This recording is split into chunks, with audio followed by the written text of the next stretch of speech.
వదిలిపెట్టేటట్లేదు, వదిలిపెట్టేటట్లేడు. ఇదొక గిలి. ఈ గిలికి నలుగురు దగ్గరికి వెళ్తారు. మొన్న ఒకరికంట ఇంట్లో కలిసి రావట్లేదంట. కలిసి రాకపోతే వెంటనే ఒక ఆయన దగ్గరికి వెళ్ళి సిద్ధాంతం తీసుకొచ్చి ఇంట్లో వాళ్ళ ఆవిడని తీసుకొచ్చి అందరం కూర్చోబెట్టి మీ చేతులు చూపించండి అన్నాడంట. వచ్చిన ఆయన సిద్ధాంతం చేతులు చూపించారంట. అందరూ ఏమని అడిగారంట, అమ్మ నువ్వు కూడా చేయి చూపించానంట. నేను చూపించరానంట. చూపించనంటే ఏం వాళ్ళే గొడవ అని చెప్పేసి వెళ్ళిపోయాడంట.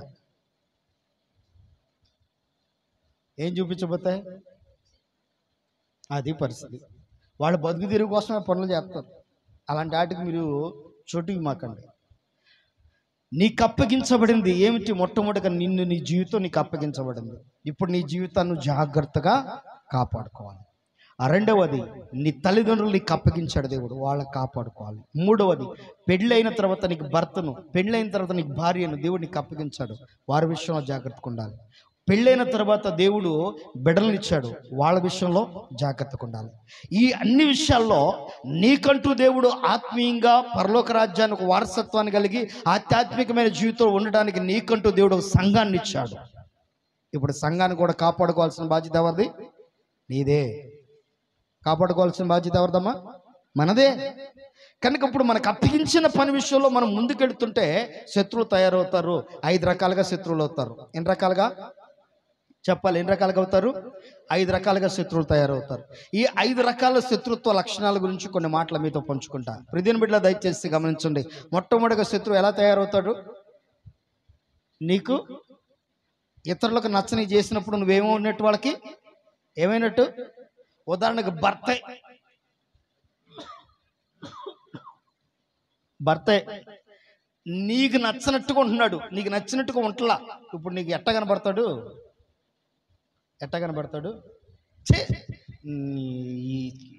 నా పాలిటి పడ్డాడు, ఎందుకు ఎట్ట అంటాడుతో దేవుడు నాకు ముడి పెట్టాడు. ఎంత బాధపడతాం. అతను ఎలా చూస్తాం? ప్రేమతో చూస్తామా? మనస్ఫూర్తితో చూస్తామా? కారణం ఏంటి? మనకు నచ్చినట్టుగా ఉంటున్నారు కాబట్టి. మనకు ఎలా ఉంటారు వాళ్ళు? శత్రువుగానే ఉంటారు. రెండవ శత్రుత్వం ఎలా ఉంటుందంటే,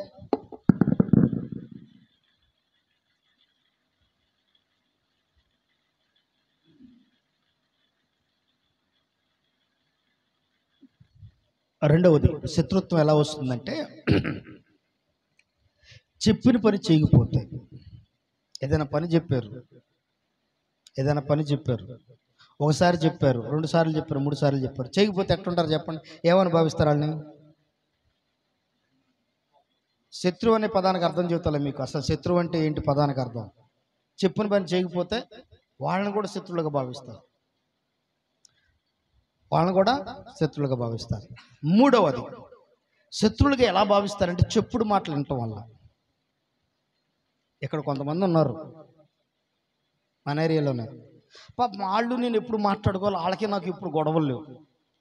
పాపం వాళ్ళకి ఎవరో ఏయో చెప్పారంట చెవుల్లో దూసు అనుకుంటా, నన్ను చూడంగానే ఇట్లా సొత్తర గుడ్లు వేసుకుని. అంటే ఇప్పుడు వాళ్ళ కంటికి నేను ఎట్ట కనపడుతున్నాను? అందుకని ఎవరి గురించి చెబుతా, ఎందుకు అందుకు నా గురించి చెప్పుకుంటూ పోవాలా? ఇప్పుడు వాళ్ళకి నాకు మాటలు లేవు, వాళ్ళు నేను ఎదురుపడి మాట్లాడుకున్నది లేదు, గొడవ ఆడుకున్నది లేదు, అరుచుకున్నది లేదు. ఎవరో ఏయో చెప్పారు చెవులో. ఇప్పుడు వాళ్ళకి నేను ఎట్లా కనబడుతున్నాను? శత్రువులా కనబడుతున్నా. చెప్పుడు మాటలు వినటం వల్ల మూడవదిగా శత్రువులు తయారవుతారు. నాలుగవదిగా శత్రువులు ఎలా తయారవుతారు అంటే, బాగా గుర్తుపెట్టుకోండి. నాలుగవదిగా ఎలా తయారవుతారంటే, ప్రియ దేవుని బిడ్డలారా, నువ్వు ఏదైనా పని చేస్తున్నప్పుడు అది తప్పు అని చెప్తే చాలు, తప్పును తప్పుగా ఖండిస్తే శత్రువు తయారవుతారు. అర్థమైందా? తప్పును తప్పు చేస్తున్నావు అని చెప్తే ఏమవుతారు? శత్రువులు తయారవుతారు. తప్పును తప్పు చేస్తున్నామని చెప్పకూడదు. ఆడు తప్పు చేసిన ఉదాహరణ బాగా గుర్తుపెట్టుకోండి. తాగుబోతాడు రా, రే నువ్వు తాగుబోతాడు రా అనకూడదు. అన్నా ఏదో మానసిక బాధ వల్ల, ఏదో ఇబ్బంది వల్ల తాగుతున్నాడులే పోనీ అయ్యా అంటే, రైట్, అవును నేను మానసిక బాధ వల్ల తాగుతున్నా అని అంటారు. నువ్వు తాగుబోతుడు అంటే శ్రమనిచ్చింది అంతే. అర్థమైందా? తప్పును తప్పుగా ఎప్పుడు ఎత్తి చూపించకూడదు. తప్పును తప్పుగా ఎత్తి చూపితే ఎవరికైనా తలనొప్పే, శత్రువులుగా తయారవుతారు. ఐదవదిగా శత్రుత్వము అనేది ఎప్పుడు తయారవుతుంది, ఎట్లా తయారవుతుంది అంటే, ఐదవదిగా బాగా గుర్తుపెట్టుకోండి, సహవాసం వల్ల శత్రువులు తయారవుతారు. దేనివల్ల? దేనివల్ల చెప్పాలి? దేనివల్ల? వాళ్ళకి వీళ్ళకి పడదు, ఆ ఇంటోళ్ళకి ఈ ఇంటోళ్ళకి పడదు.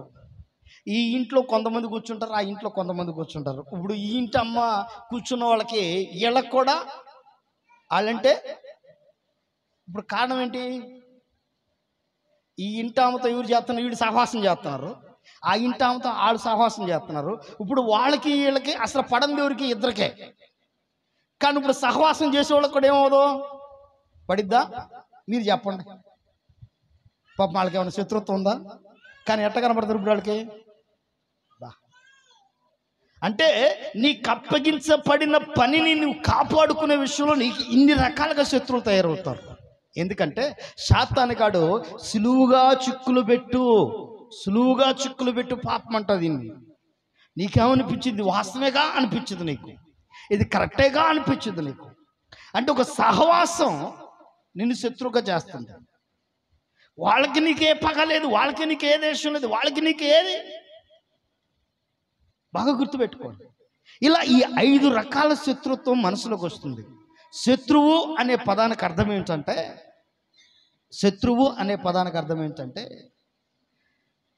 నీకు అయిష్టముగా, నీ మనసుకు అయిష్టంగా కలిగిన వాడు నీకు శత్రువు. అయిష్టం అంటే నీ మనసులో అదే ఇష్టం ఉంటే శత్రువుగా భావిస్తావా? ఇష్టం ఉంటే ఏం చేస్తాం? అయిష్టంగా ఉన్నారు కాబట్టి వాళ్ళు నీకు ఎలా కనబడతారు? అవునా కాదా చెప్పండి? అయిష్టంగా ఉన్నవాళ్ళు అంటే నీ మనసుకు నచ్చట్లా, ఆ మనసుకు తగిన రీతిగా ఉండలేని పరిస్థితి. అందుకని వాళ్ళు నీకు ఎలా కనబడతారు? శత్రువులుగా. ఇప్పుడు నీకు అప్పగించబడిన పని విషయంలో వాళ్ళ అవసరం నీకుంది. ఇప్పుడు నీకు అయిష్టం ఉంది, వాళ్ళ అవసరం నీకుంది, నీకు అయిష్టం ఉంది. ఇప్పుడు వెళ్తావా వెళ్ళవా? రాజ్యాలు పోతే పోయినాయి కానీ రాయల్టీ మాత్రం పోకూడదు. అర్థమైందా? రాయల్టీ మాత్రం పోకూడదు. రాజ్యం పోతే పోయిన పనే. ఇప్పుడు నీ శత్రువు కింద నువ్వేం చేస్తున్నావు? పెంచి పోషించుకుంటున్నావు నీ శత్రువుని. నీ మనస్సులోనే వారి మీద దేశాన్ని పెంచి పోషించుకుంటున్నావు. నేటి కాలం ముందు క్రైస్తవులు తెలియకుండానే శత్రువులుగా మారిపోతున్నారు చాలామందికి. ఈ మధ్యన దయచేసి గమనించండి, ఎవరన్నా ఇప్పుడు దేవుని బిడ్డలారా, ప్రభువుని ఎరగని కుటుంబముల నుంచి, అన్య కుటుంబముల నుంచి దేవుని సన్నిధికి ఎవరన్నా రక్షించబడ్డారనుకోండి, రక్షించబడితే వాళ్ళతో ఏం చెబుతారో తెలుసా? సేవకులు చాలామంది, ఇక నువ్వు నీ బంధువుల ఇంటికి వెళ్ళకూడదు, నీ బంధువులతో మాట్లాడకూడదు, వాళ్ళు పెళ్ళిళ్ళు పేరంటాళ్ళకు నువ్వు వెళ్ళకూడదు, వాళ్ళు పెట్టిన నువ్వు తినకూడదు. ఏం చేయాలా? వెలివేయబడాలా? యేసుప్రభు ఇదే చెప్పాడా? యేసుప్రభు ఇదే చెప్పాడా? నేటి కాలం ముందు చాలా మంది అంటే ఇలా శత్రువులుగా చేసుకుంటున్నారు, వెలేస్తున్నారు. తప్పు. నువ్వు సృష్టికర్తని దేవుణ్ణి నమ్మావు, నువ్వు సత్యాన్ని గ్రహించావు, నీ రక్షణ, నీ ప్రాణమునకు రక్షణ ఆయనని గ్రహించావు, నీ పాపమునకు ప్రాయశ్చిత్తమైన మరణించి మృత్యుంచడం తిరిగి లేచాడని నువ్వు నమ్మావు. నమ్మని యేసయ్యను నువ్వు కలిగి ఉన్నప్పుడు నువ్వు చేయవలసిన పని ఏమిటో తెలుసా? ద్వేషించకూడదు, ప్రేమించే మనసు కలిగి ఉండాలి. ద్వేషించకూడదు, ఏం కలిగి ఉండాలి? ప్రేమించే మనసు కలిగి ఉండాలి. ఎప్పుడైతే నువ్వు ద్వేషించడం ప్రారంభిస్తావో, ఎప్పుడైతే నువ్వు ద్వేషాన్ని కలిగి ఉంటావో, ప్రేమించలేని మనసు ఎప్పుడైతే నువ్వు కలిగి ఉంటావో, వాళ్ళు నీకు శత్రువుల కింద కనపడతారు. పెళ్ళిళ్ళకి వెళ్ళొద్దని ఎవరు చెప్పారు? అన్యులు వారు పెళ్లి చేసుకుంటే వెళ్ళొద్దని ఏ క్రైస్తవుడు చెప్తాడు? అది చెప్పేవాడు క్రైస్తవుడే కాడు. అర్థమైందా? క్రీస్తుని కలిగిన వాడు కాడు. ఏమని బైబిల్ సెలవిస్తుంది తెలుసా? వారి ఆచారములలో పాలివాడువై ఉండవద్దని చెప్తుంది, కానీ వారితో సహవాసం చేయొద్దని చెప్పట్లా. ప్రార్థనకి వెళ్ళేవాళ్ళు పరిగమాల ఆలోచన కలిగిన వాడితో సహవాసం చేయమని చెప్పింది బైబిల్. ప్రార్థనకి వెళ్తారు, కుట్రాలు, మీటింగులో ఎలాంటి వాడితో సహవాసం చేయొచ్చా? ఒకళ్ళు బాగుపడితే వారు లేరు, ఒకళ్ళు మంచుకుంటే వారు లేరు, ఎలాంటి వాడితో సహవాసం చేయొచ్చా? మళ్ళీ చేసేది ప్రార్థనే, ఇలాంటి వాడితో ఉండొచ్చా?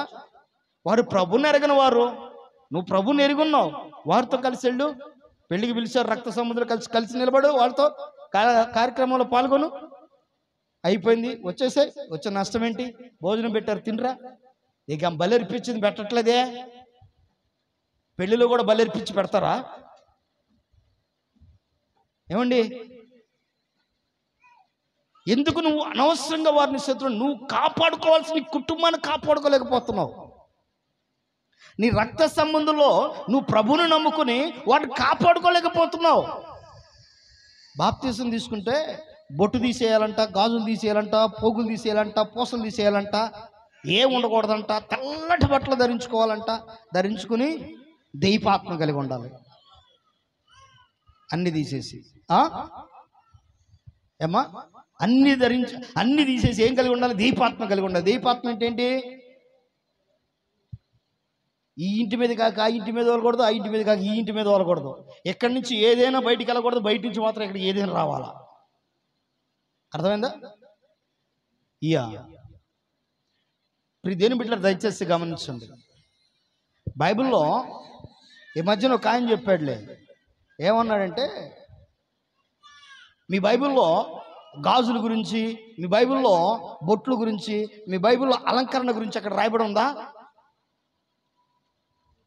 పాస్టర్లు కూడా, మా బైబిల్లో లేదండి, అసలు ఏంటి వీటి గురించి అసలు ఏం లేవండి, అసలు వెలగల వస్త్రాలు, గాజులు, పోగులు, ముక్కుకి, చెవులకి, వడ్రాణాలకు అసలు వీటన్ని బైబిల్లో లేవండి అని చెప్పారు. పాపం అనుకున్నాను, వీళ్ళు మహా మేధావులు, బైబిల్ 4-5 సార్లు చదివి వాళ్ళకి ఏం తెలియకుండా పోయింది చదివితే అనుకున్నా. ఒకసారి చూడండి, పరిశుద్ధ లేఖన గ్రంథం నుంచి యెహెజ్కేలు గ్రంథం 16వ అధ్యాయం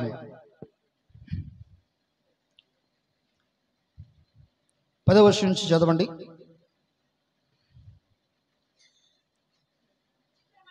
విచిత్రమైన కుట్టు పని చేసిన వస్త్రము నీకు ధరింపచేసితిని, సన్నయైన ఎర్రని చర్మంతో చేయబడిన పాదరక్షకులు నీకు తొడిగించితిని, సన్నపు అవిసనార బట్ట నీకు వేసితిని, నీకు పట్టుపట్ట ధరింపజేసితిని, మరియు ఆభరణము చేత నేను అలంకరించి, నీ చేతులకు కడియాలంటే ఏంటి? చేతులకు కడియాలంటే ఏంటి? నీ చేతులకు కడియములు పెట్టి, మెల్ల ఏమేస్తున్నారు ఇప్పుడు? అమ్మో, ఒక్కొక్కళ్ళ దగ్గర ఇంత లావులు ఉంటాయి. చదవండి. మెల్లో గొలుసేసి నీ చెవులకు ముక్కులకి. ఏడుంది? బైబిల్లో ఉందా? ఏడుంది? బైబిల్లో లేవండి అసలు. వెంటనే పాండిత్యం ఎక్కువైపోయినాడు చెప్పే మాటలు. ఇవన్నీ ఎవరు చెబుతున్నా తెలుసా? దేవుడు అంటున్నాడు, ఇలా నిన్ను అలంకరించి, నీకంటూ ఒక రూపాన్ని ఇచ్చి, ఒక సౌందర్యంగా నిన్ను తయారు చేస్తే, నా మీదే మరలా నువ్వు తిరుగుబాటు చేస్తున్నావు, నా మీదే మరలా వ్యతిరేకంగా నువ్వు ప్రవర్తిస్తున్నావు. నీకు అవమానం కలగకుండా, నీకు ఏ ఇబ్బంది కలగకుండా ఈ రీతిగా నిన్ను అలంకరిస్తే కనుక నువ్వు తిరిగి మరలా నా మీదే రివర్స్, నన్నే క్వశ్చన్ వేసే పరిస్థితికి వెళ్ళిపోతున్నావు. అక్కడ చెప్తున్న మాటలు మీరు చదివి చాలా బాధ అనిపించింది. అక్కడ 8వ వచనం నువ్వు మాట చదవండి. అక్కడ చక్కటి మాట చెబుతాడు. అక్కడ 8వ వచనం, మరియు నేను నీ యొద్దకు వచ్చి చూడగా ఇష్టము పుట్టించు ప్రాయము నీకు వచ్చి ఉండిన గనుక నీకు అవమానము కలగకుండా నిన్ను పెండ్లి చేసుకుంటుని. ఏం చేస్తున్నాడంట? పెండ్లి అంటే అర్థమేంటి తెలుసా? బాప్తిస్మం ద్వారా నిన్ను ఆయన యొక్క భార్యగా సిద్ధపరచుకుంటున్నాడు. సంఘములో నేను ఒక భార్యగా సిద్ధపరచుకుంటున్నాడు. నిబంధన అది.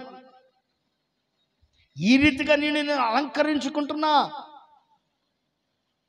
మొన్న ఈ మధ్యన ఒక పెళ్లిలో ఒక పాస్టర్ గారు వాక్యం చెప్తా, ముక్కుకి బెజ్జం ఎందుకు కొడతారో తెలుసా అని చెప్పేసి చెప్పాడు. ఎందుకు కొడతారంటే చెడు వాసన పెలవకుండా ఉంటానికంట. చెవులు ఎందుకు కొడతారో తెలుసా అంటే చెప్పుడు మాటలు వినకుండా ఉంటానికంట. చేతులకు ఎందుకు కడిలేస్తారంటే ఇష్టానుసారంగా చేతులు ఒప్పుకుండా ఉంటానికంట. కాళ్ళకి ఎందుకు పట్టీలేస్తారంటే ఇష్టానుసారంగా తిరగకుండా ఉంటానికంట. ఎటు తిరుగుతాడు కాళ్ళకి. ఇటు వరకు పూర్వకాలం ముందు ఎట్టుంటే తెలుసా పరిస్థితి? ఇప్పుడు ఒక గాజు, లేటెస్ట్ ఫ్యాషన్ ఏంటంటే ఒక గాజు 2 గాజులు. ఇటు వరకు పూర్వకాలం ముందు ఒక గాజు 2 గాజులు కాదు. ఎక్కడి దాకా వచ్చే గాజులు తెలుసా మీకు? అనుభవాలు ఉన్నాయి ఎవరికన్నా? ఎక్కడ దాకా? చెయ్యి ఎట్టంటే గల్లు మనం మోగాల. అర్థమైందా? ఇటు వరకు పూర్వకాలం ముందు కాళ్ళకి ఏముండే తెలుసా? గజ్జలు బట్టీలుండి వాడు ఎటు వెళ్తే వాటు. పూర్వకాలం ముందు స్త్రీలు స్నానాలు చేయాలంటే చరిత్ర నేను చదివిన దాంట్లో తెలుసుకున్న విషయంలో చేతులకి గాజులు మోకకుండా గుడ్డ కట్టాలా, కాళ్ళకి గజ్జీలు సౌండ్ వినపడకుండా గుడ్డగట్టి అప్పుడు స్నానాలు చేసేవాళ్ళంట. అర్థమైందా? ఎందుకంటే వాళ్ళు చేయి పైకి లేపినప్పుడు సౌండ్లు వినపడతాయి. ఓహో వీళ్ళు పలానా చేస్తున్నారు అన్న వినికిడి బయటికి వెళ్ళకూడదు, బయటికి తెలియకూడదు. పలానా వాళ్ళు ఉన్నారు లోపల అన్న విషయం బయటికి తెలియకూడదు. తెలియకుండా ఉండటం కోసం చేసేవాళ్ళంట. ఇప్పుడు ఫ్యాషన్. ఈ మధ్యన భయంకరంగా ప్రపంచం ఎంత భయంకరంగా వెళ్ళిపోయిందంటే ప్రతిదిన బిడ్డలు అప్పగించిన దాన్ని కాపాడుకునే పరిస్థితి లేదు కుటుంబాన్ని. ఇట్లా ప్రతిదీ వివాదాస్పందముగా వెళ్ళిపోతున్నారు. ప్రతిదీ వివాదం చేసుకుంటున్నారు. వాక్యాన్ని వాక్యానుసారంగా తీసుకోవట్లా.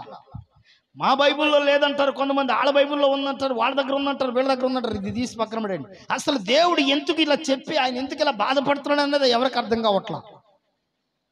బైబిల్ లేఖన గ్రంథంలో దేవుడు ఎందుకు ఇలా చెప్తున్నాడు, ఎందుకు ఇలా రాసి ఉంచాడు? నీకు అప్పగించబడిన దాన్ని విషయంలో నువ్వు కాపాడుకుంటున్నావా?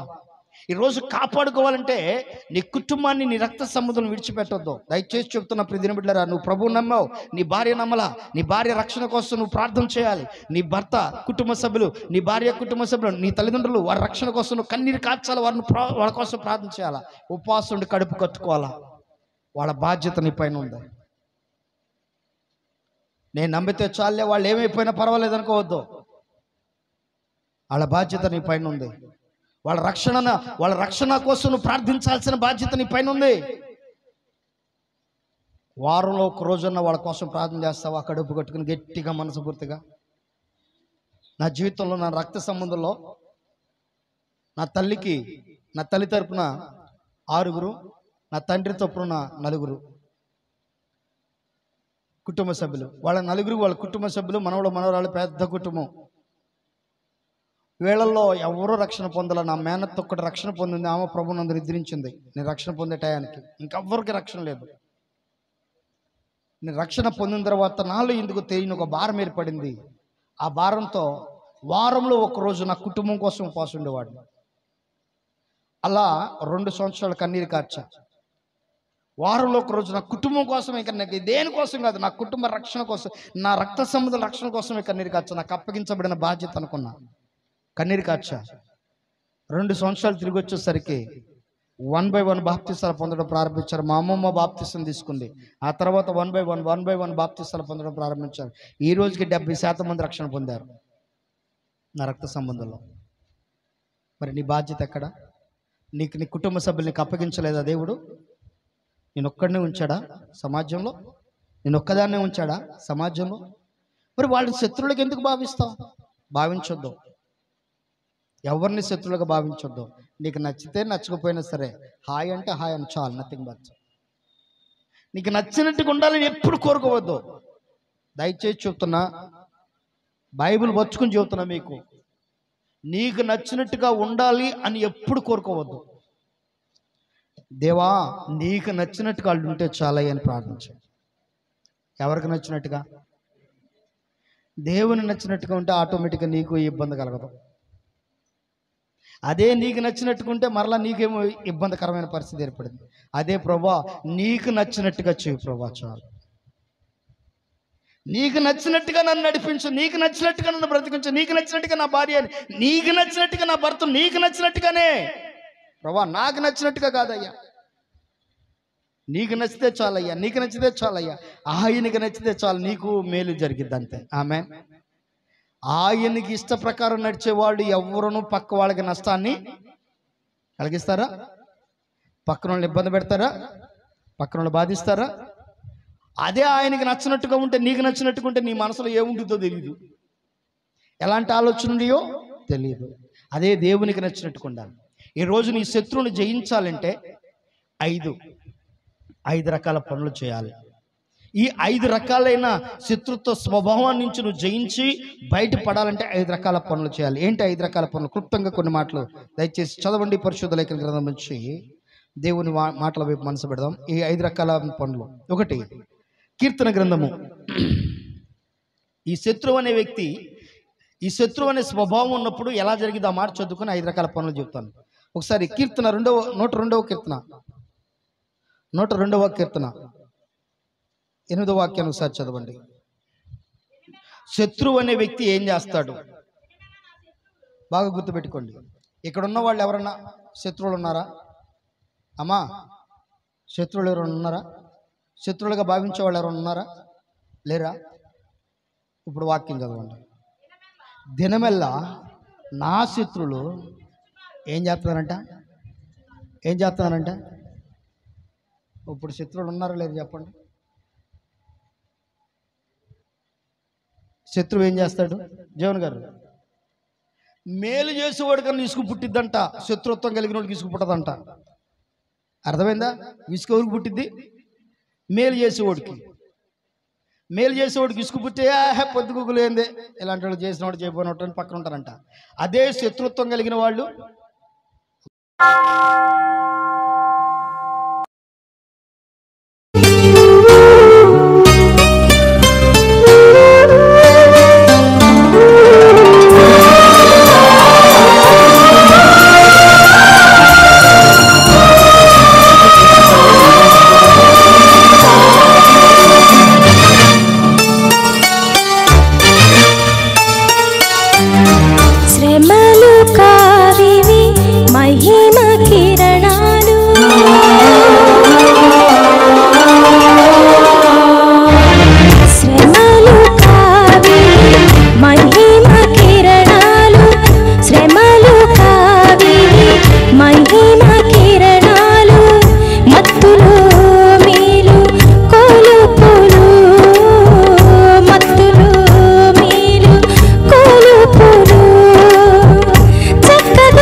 ప్రేమ